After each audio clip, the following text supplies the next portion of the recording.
There is a presumption that electronic media coverage by a news reporter shall be permitted in public proceedings. Thank you. Be seated. Good morning. We're here on the matter of Garcia versus Louis, case number 1709-07209. Counsel, state your appearance for the record, please. Travis Alcar on behalf of Carlos Garcia.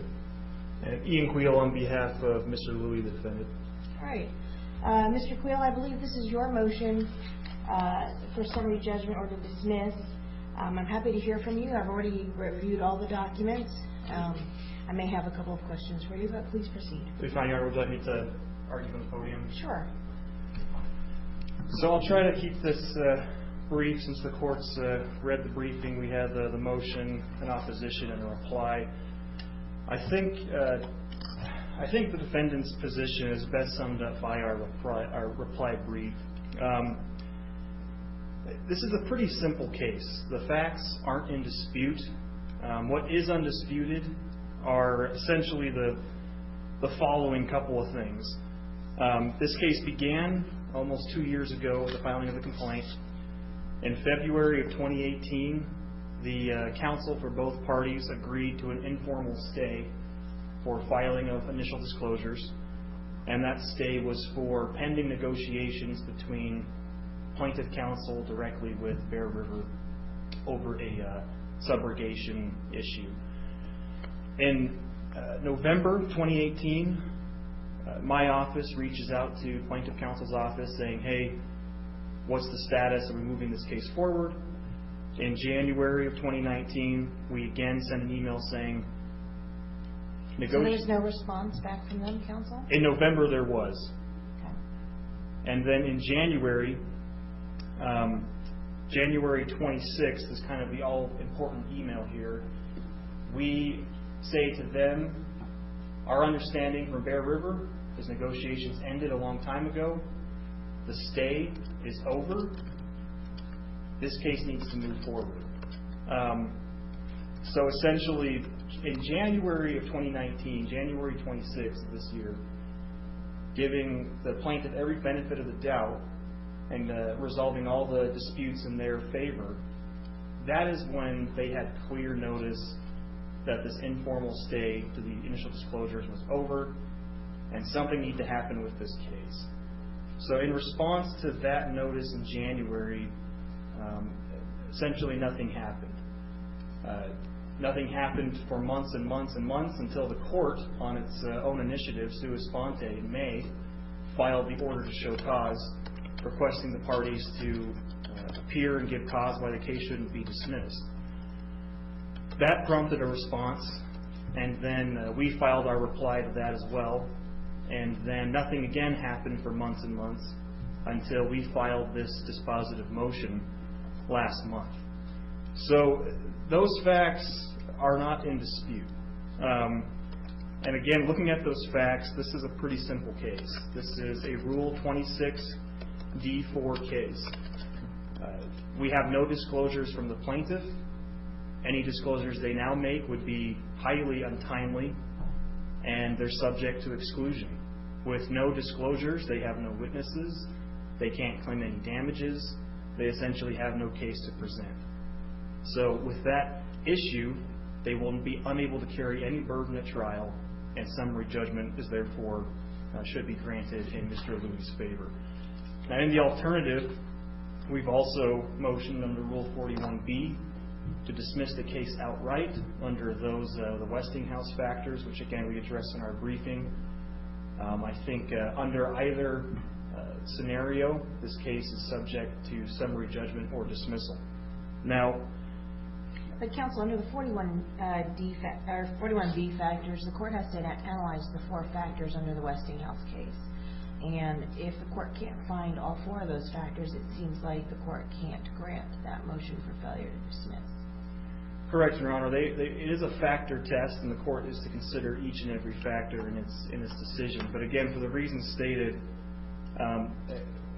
weighing the actions of each party and the prejudice and the other factors, as we've noted in our brief, those all favor dismissal. But again, I think the clearer, the more straightforward and obvious argument is the Rule 26D4 lack of disclosures. Now, I understand, that the court is disinclined to grant technicalities or to dismiss cases on sort of gotcha motions, but this simply is not that. This case has gone on for over almost 2 years by my recollection.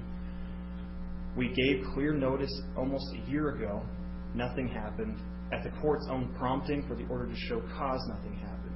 Now, the plaintiff could have taken any number of actions that didn't require any input from defense. They could have filed their initial disclosures at any point in the last year. That would have been an easy way to show, hey, we're still prosecuting this case.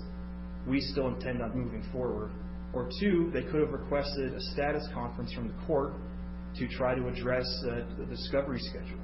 But I think that they did, counsel. Back in May, I see in the docket that they had requested a Rule 16 scheduling conference, but I didn't see that request. And I'll just let you know that I don't know where that falls because we were training a new staff person at the time. We had multiple hands in my queue, so I don't know if someone pulled it out and forgot to give it to me or who touched it, or if by the time, I think that they might have also seen the reply, your reply to their opposition to the dismissal, so they might have thought, well, we need to wait for a request to submit. So there's a combination of factors there that might be at issue. And I understand with the order to show cause, but in the months leading up to that, from January until May, that's one of the critical periods of inaction here. But it was only the first notice of intent to dismiss. It wasn't an actual order to show cause, counsel. We send out a preliminary one saying this case hasn't moved. Please, I believe it says something to the effect of, please let us know what's going on, or if we don't hear from you, we'll dismiss the case. And then I do see that you oppose their statement to you oppose their request not to dismiss the case. So all our notice of intent to dismiss says is, unless a written statement is received by the court within 20 days of this notice showing good cause why this should not be dismissed, the court will dismiss without further notice. That's what our notice of intent states. It's not an actual order to show cause. Correct. And then that, of course, prompted the filing from plaintiff, and that prompted our opposition to their request. So we essentially were arguing the court should dismiss the case for essentially the reason stated in the notice of intent. But I think, Your Honor, that happens back in May, and then again, nothing happens for months. And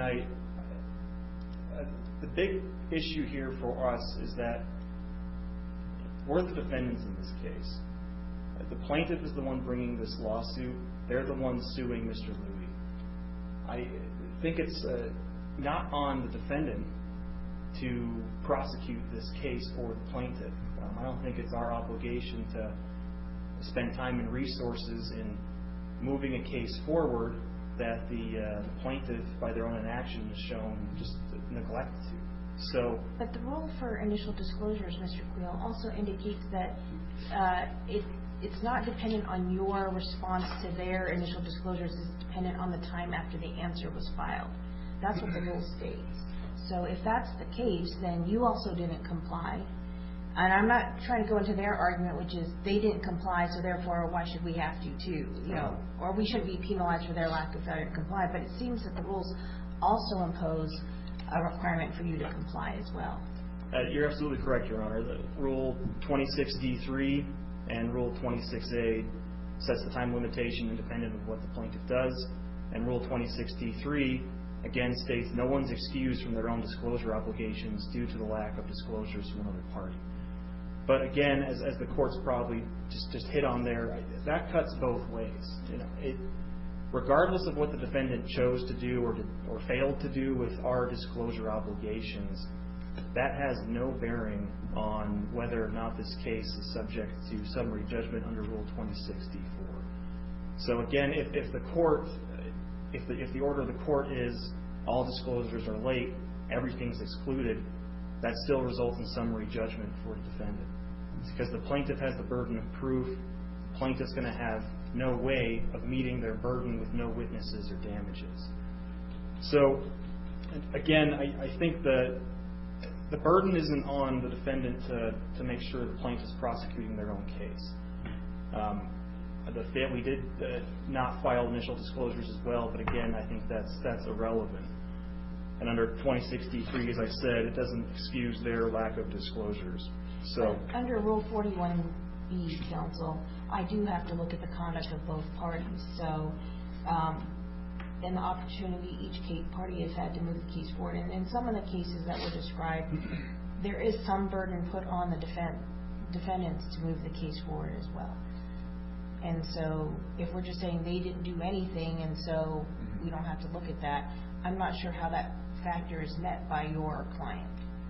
And again, Your Honor, under the 41B motion to dismiss, I think weighing the factors in their totality, it still weighs in favor of dismissal. But again, the court has to look at, under that factor, has to look at our conduct as well. And again, I have really no reply or answer for the fact that we didn't file disclosures. But I think coming back to our summary judgment motion under 2064 and 2063, our lack of disclosure is really irrelevant. It's the neglect and the failure of the plaintiff to file their own disclosures that's essentially made summary judgment in our favor.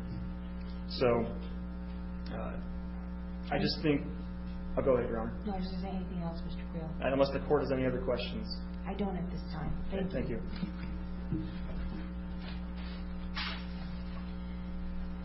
Counsel, if you want to come forward, we'll hear your arguments. Thank you, Your Honor. And counsel, I guess the court is concerned because there is some question about why you have not prosecuted this case. And under, they have their motions filed under two separate prongs, right? Sure. Under exclusion, automatic and mandatory exclusion under 26 D, is it 4? I believe it's D4. And so the concern that the court, I need to hear something from you that I don't feel like was in your papers at this point. And I'm not sure that that's going to be appropriate because they only could respond to what was in your papers. So I'm happy to hear your arguments, counsel, but I am concerned about this. And initially, I think our offices and personally with opposing counsel worked very well in the past and collaborated very well. So I don't think this particular case is indicative of how we normally interact and move forward. Initially, I think one of the issues mentioned throughout there's and I don't want to. It's indicated that we're casting blame, that it's their fault there was this delay, and that's not the case at all. There was the open extension initially, and some of that I was involved, but candidly I came in a little bit later. But that's neither here nor there. One of the issues that got in the way of the settlement discussions with the carrier was the medical expenses that were over that are still candidly owed by my client, by Mr. Garcia. That was mentioned in the email exchanges. That's something they were aware of. That wasn't something that had gone away as maybe they had thought. And I didn't quite understand the issue with the IHC, so I'm not sure. I mean, you both referred to it, but I'm not sure exactly what was the delay. So did he go to IHC for services and they were trying to pursue him, or he did? Yeah, it's actually a little bit longer story than that. He went to IHC for services. He had health insurance coverage at the time. The health insurance provider tendered payment for those, but they actually tendered it to his father, who absconded with the funds. The bills were left unpaid. Mr. Garcia was ultimately sued for that amount. That suit was just earlier this year dismissed without prejudice, but he's still under threat of that collection effort being made against him. So that hadn't gone away. But why is that a delay on this case, counsel? There was the hope and optimistic outlook that if something changed with whether it be a write-off, whether it be an adjustment, to allow, because IHC has an interest that candidly exceeded the available policy limits. So if they were going to maintain that interest, it was very difficult for any any reasonable or rational discussions to proceed. So there was the hope that, given the way that those facts had shaken out, that IHC would work with him or agree to some pro rata share or to help facilitate a settlement, but that didn't work out. In fact, Mr. Garcia was ultimately sued. That was dismissed without prejudice just a little earlier this year, but that's some of the subtext that we made clear that problem didn't go away in those discussions.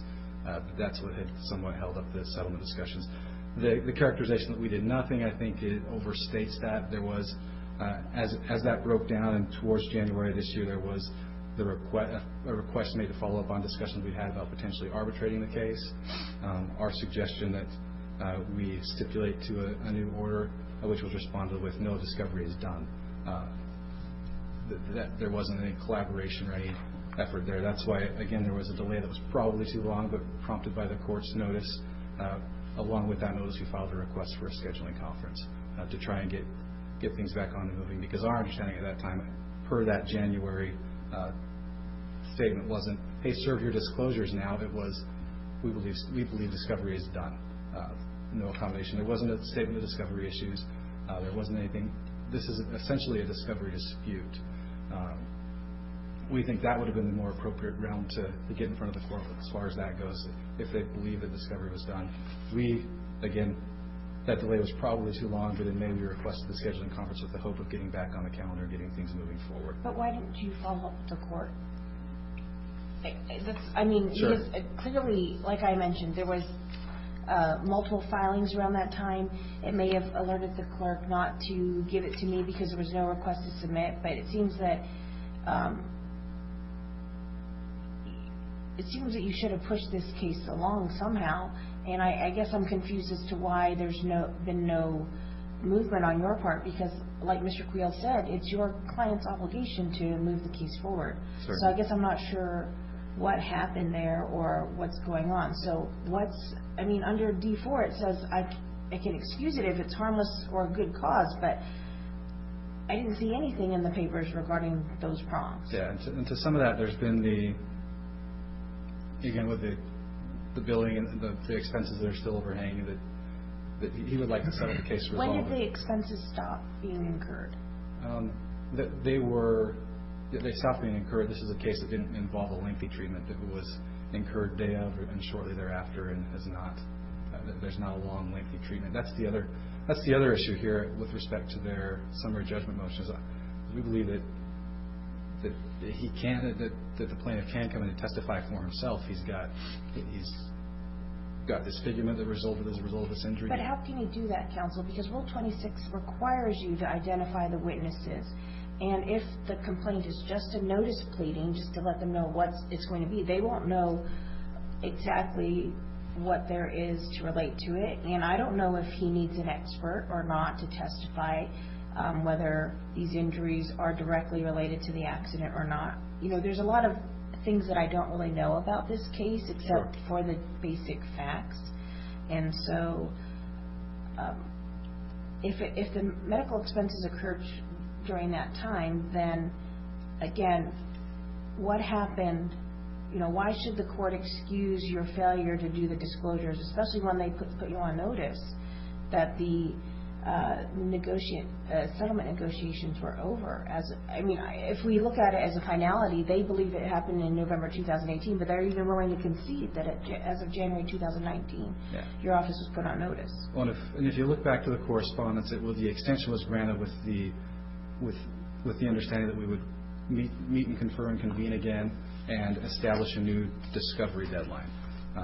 That didn't ever happen. There was discussions from November to January that involved suggestion of arbitration, stipulating to a new order, and that was responded to by saying no, discovery is over. We believe discovery is done. So it wasn't let's collaborate and discover things here. It was we don't believe. And again, they had notice of this is a case where they were negotiating because the adjuster had been provided with all the medical bills, all the medical records. They had been a demand extended. So that part's not a surprise. And if we're permitted to, and the court agrees that we should move this case forward and let the parties have their day, they'll be provided with the same information that they've already had for the most part.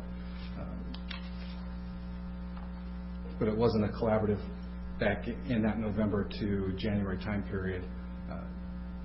Get us your disclosures now, let's move forward. It was, we believe discovery is done, you've blown the deadlines. When we never did have that, let's meet and confer and reestablish a settlement, a discovery schedule if those settlement discussions break down. And we believe that he can. It is notice pleading, but there's sufficient claims set forth in the complaint that identify what his injuries were, how he's been disfigured. There may be motions in limine about whether expenses could be offered or not, but as far as him being able to testify about the facts of the accident, how it happened, and what injuries he incurred, and the disfigurement that he incurred. Where does it say that in the rule, counsel, that he can still testify even though he hasn't been disclosed? I understand he's a party, but I believe he's a party. But the disclosures mandate the testimony of anybody who's going to testify or provide evidence.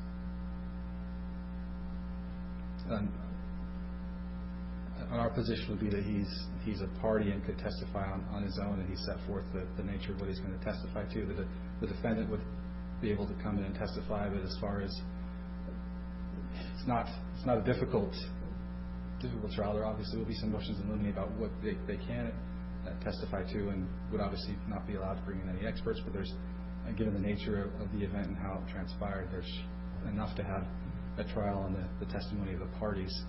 We haven't been given notice as to what the defendant would say, but we wouldn't argue that the defendant would be excluded himself from testifying. Just anybody he would disclose beyond his own testimony of the facts. So, counsel, in looking at this email from January of 26, 2019, it looks like Mr. Hendrickson contacted you. Is that correct? Correct. And he says here in the first paragraph, but then we got word this wasn't going to be negotiable between you guys and Bear River. At that point, I reached out to see what the intent was for this case now that negotiations ended. And he says, I did this many times. So I don't have any other emails. How many times did he communicate with you regarding this issue? I can't speak to that. If you look in that paragraph, he says, I tried to get in touch with Chris several times over the past few months with no reply. This email is in response, if you look lower on that document, to my email to him, indicating that there had been some follow-up between the two of them. And I indicate there, his email there on the 26th is a response to my email where I said I didn't see where you had responded to Chris's proposal of arbitration captive limits and wanted to follow up. I said, it's my understanding that the IHC issue has been the sticking point with this claim. And despite solid efforts from our side, I don't think we made much progress, but would assist in getting this one done in the range the adjuster was looking at. Give me a call when you have a moment to discuss. My understanding was there is an open extension to try and make progress with IHC and explore settlement with the adjuster. Given the challenges with IHC, it looks like it would be best to request a scheduling conference with the court and move this one forward. Let's discuss, and I can put a stipulation together or file a request after we spoke. So there was correspondence. There was discussion there about an arbitration. There was never a meeting as to let's set new dates and move it forward. But as you see in the last line of his statement there, I like you guys, but you didn't blow discovery because of me, because you relied on an open extension that ended a long time ago. We never had that discussion. Again, this is probably one that should have been brought in retrospect as a meeting, as a statement of discovery issues long before now. That was a basis for in response to the court's notice that we requested the scheduling conference. Again, I understand there was no follow-up there. This is a case that should be heard. Our belief would be that we set an abbreviated scheduling conference. I don't think there's a lot of discovery that has to be done here. I would accommodate whatever discovery the defendant deems necessary, but a few depositions, they have the records. We'll formally disclose and do everything that we needed to if that were the case. And in the alternative, again, I think this is a case where the parties could come in. There's enough there to preclude summary judgment. There's facts that are in dispute. The parties should be allowed to come in and testify. and have a trial on that. Again, our best alternative, best outcome, I think, for everyone is to allow these parties to have their day and to set an abbreviated, strict new scheduling order. And then the ultimate last one would be that had nobody responded to the court's request for notice, this would have been dismissed without prejudice. I think that if the court's going to dismiss, that's how it should be done. But again, I think that's extreme given where the parties are, and there's an interest in litigating this one. I understand there's been some delay. That was, again, it wasn't until middle of this year or so that the suit against Mr. Garcia was dismissed without prejudice, but it's his understanding and concern that would still potentially be there for him as something that precludes him from discussing or negotiating with Bear River within their policy limits. All right. Anything else, Mr. Alfieri?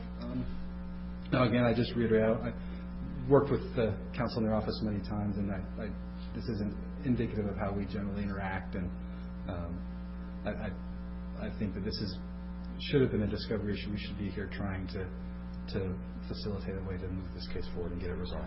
All right. Thank you. Mr. Quayle, do you have a response? I do, Your Honor. I think the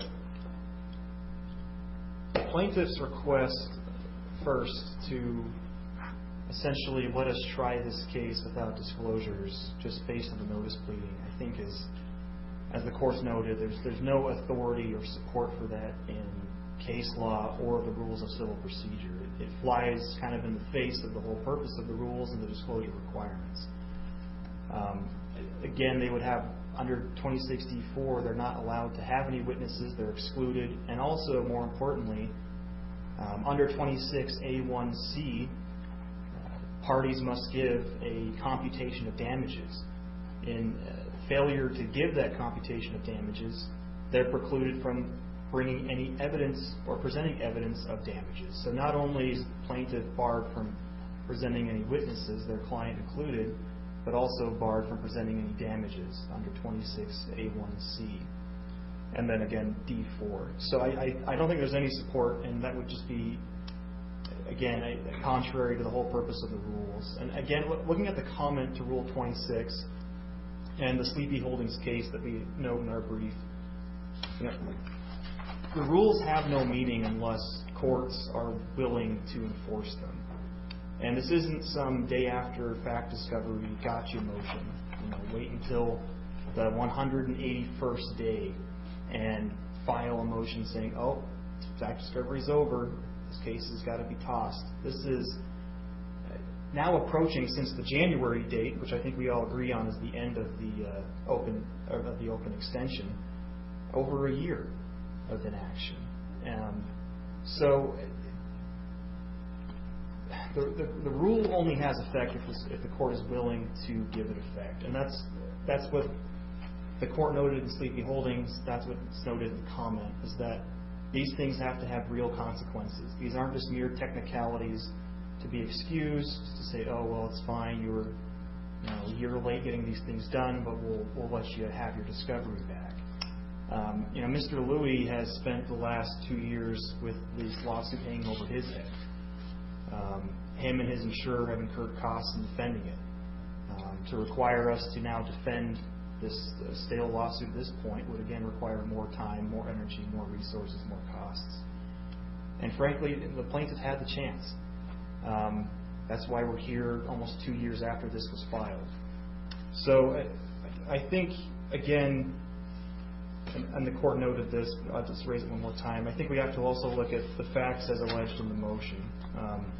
This whole discussion of the IHC lien or subrogation issue, it's my understanding that was an issue back in 2018 when Bear River was negotiating directly with the plaintiff. But that first paragraph, as the court notes, sums this up pretty well from the July 26th emails, that there was an open extension last year as of November from that prior email, but we got word this was going to be negotiable, and so what are we doing with this case? at that point, it's on the plaintiff to do something. So again, Your Honor, I just want to make clear that I don't think trying this without disclosures is not an option, and any disclosures have to be excluded at this point, leaving the plaintiff with no evidence, no way to carry any burden at trial.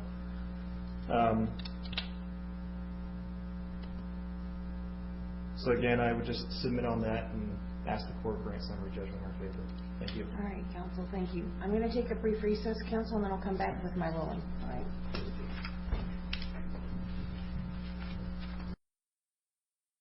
As I mentioned before, I had reviewed it in advance, but I also wanted to consider some of the arguments that you raised, and I'm going to deny the motion for summary judgment as follows.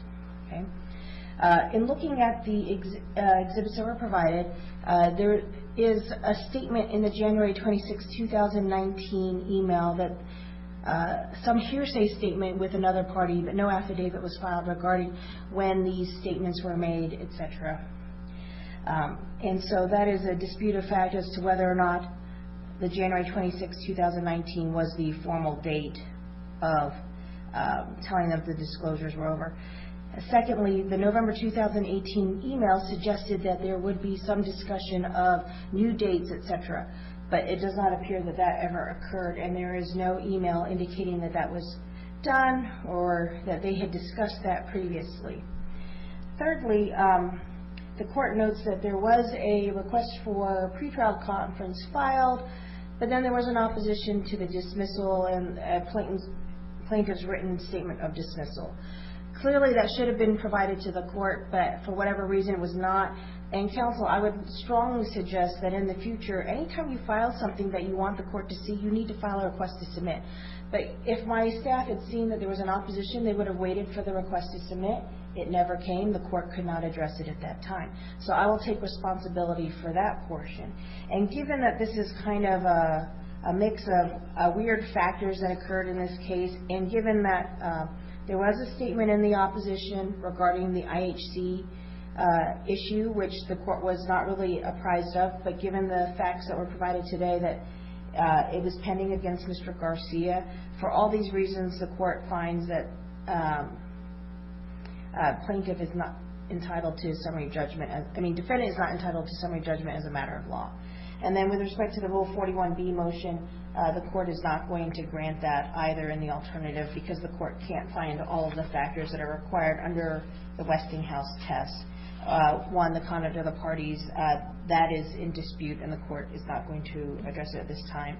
The opportunity each party has had to move the case forward, the court finds that Mr. Garcia issue with IHC has probably hampered their ability to move the case forward, and the court will accept that fact. And then each party, I'm not going to say that defendant hasn't done his best to move the case along, but there is some question as to what occurred given the email exchange that was provided in the exhibits. And there is difficulty and prejudice that may be caused to the other side, but just being held in a case is not the only sole factor for granting a motion to dismiss for failure to prosecute.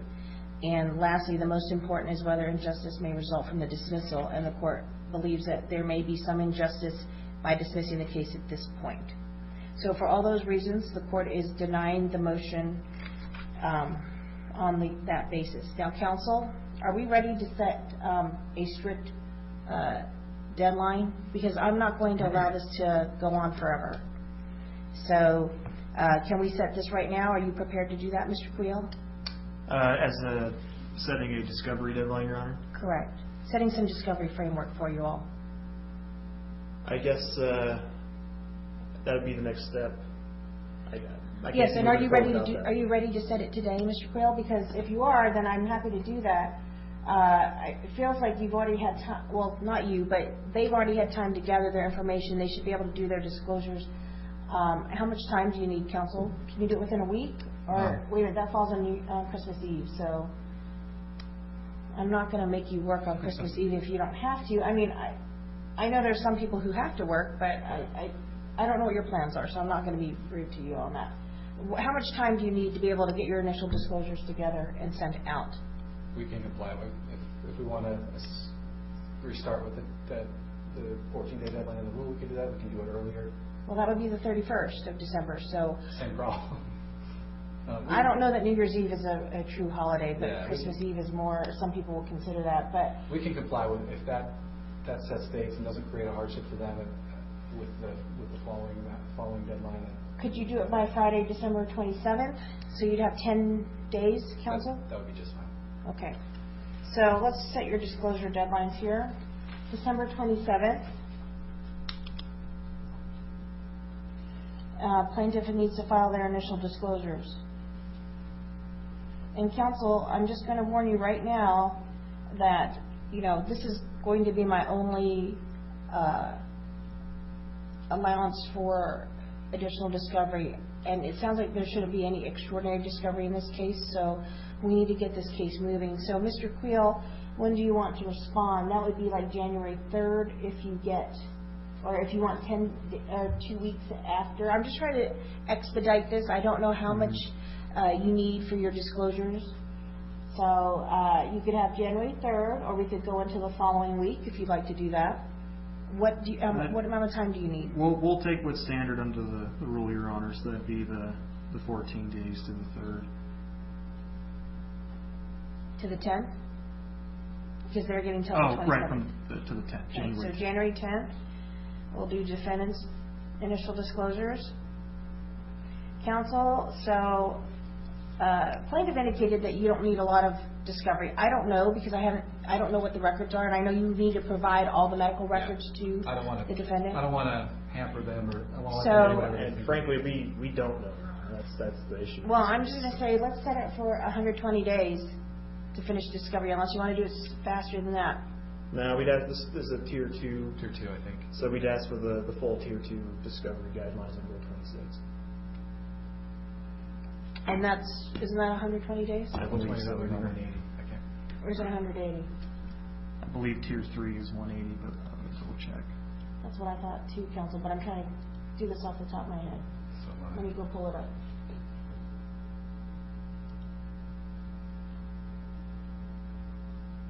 uh, 180 is tier 2. 210 is tier 3.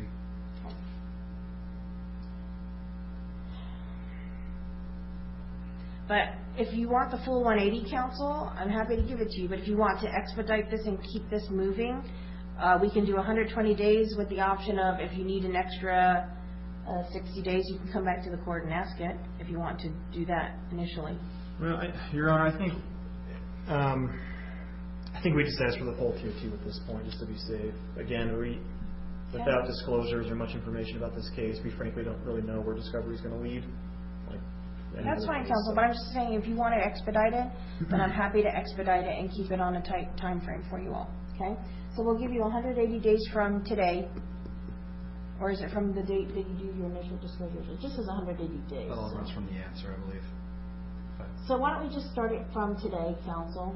You'll have 180 days starting from today, and get those disclosures done.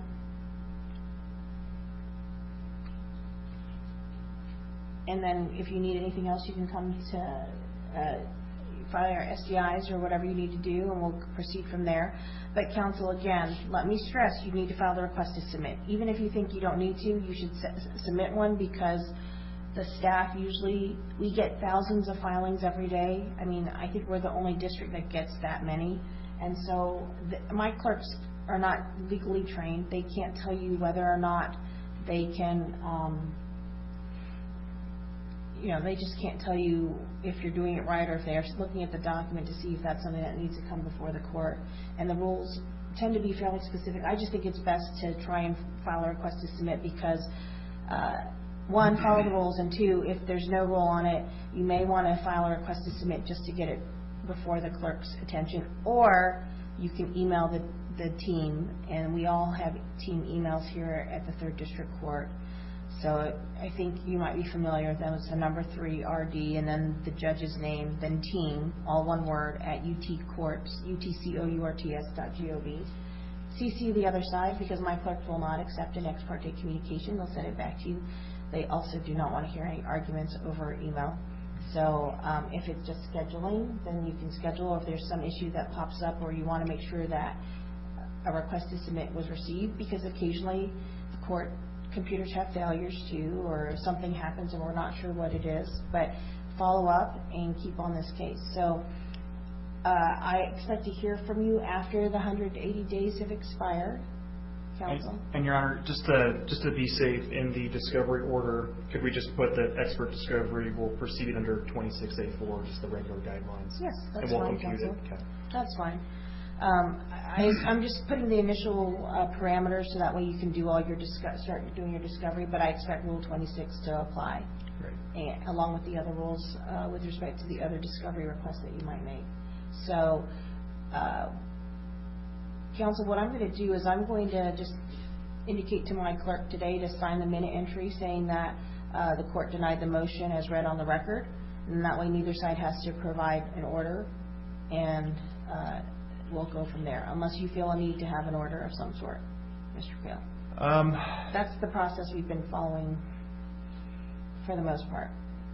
I think, Your Honor, I feel like I have an abundance of caution if we could just have an order prepared. You can have a discovery order. So there's two different orders. We can either have an order denying the motion, and I usually put it on the basis read in the record, so that way if it goes up on appeal, you can have that looked at, and my analysis is already on the record. Or you can submit your own order, but sometimes we see that some people don't always submit it timely. I'm not saying about you, Mr. Creel, but it's just something we've seen throughout the court system. And then you can submit a separate discovery order if that's the concern about the discovery. So I'm not too concerned about the discovery. That's pretty straightforward. We've established those deadlines here in court. It's just maybe, I think, out of abundance of caution, getting an order on the denial of the motions. Okay, if you'd like to do that, then I'll put that on. Who would like to draft the order then? I'm happy to draft the order, Your Honor. All right, Mr. Creel, if you'll go ahead and draft the order denying the motion, and we'll proceed from there. But the 180 days starts from today, so please don't dally.